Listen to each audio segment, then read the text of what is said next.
дар шафати шоҳрои душанбе кулоб дар омадгоҳи ноҳияи восеъ ин мавзеъ ки истиқбол ном гирифтааст бо табиат ва манзараҳои зебо истиқболи гарму самимонаи мусофирон ва сайёҳон аллакай писанди ҳазорон нафар одамон гаштааст.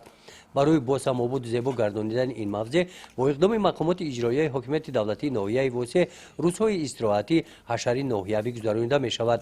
ин ҳафта кормандони ташкилоту муассисаҳои ноҳия майдони гулгашти ин мавзеъро аз алафҳои бегона тоза карда барои шинонидани гулҳо омода намуданд.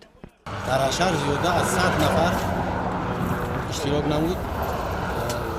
дар ҳангоми гузарондани ҳашар бехи дарахтон нарм карда шуд. инчунин замин барои шинонидани гулҳо омода карда шуд. истиқбол аз мавзеъҳои гуногуни истироҳатӣ иборат мебошад. дар шафати он дарахтони сӯзанбарг қомат афрохта ба ҳусни ин мавзеъ зебогии дучанд зам кардааст.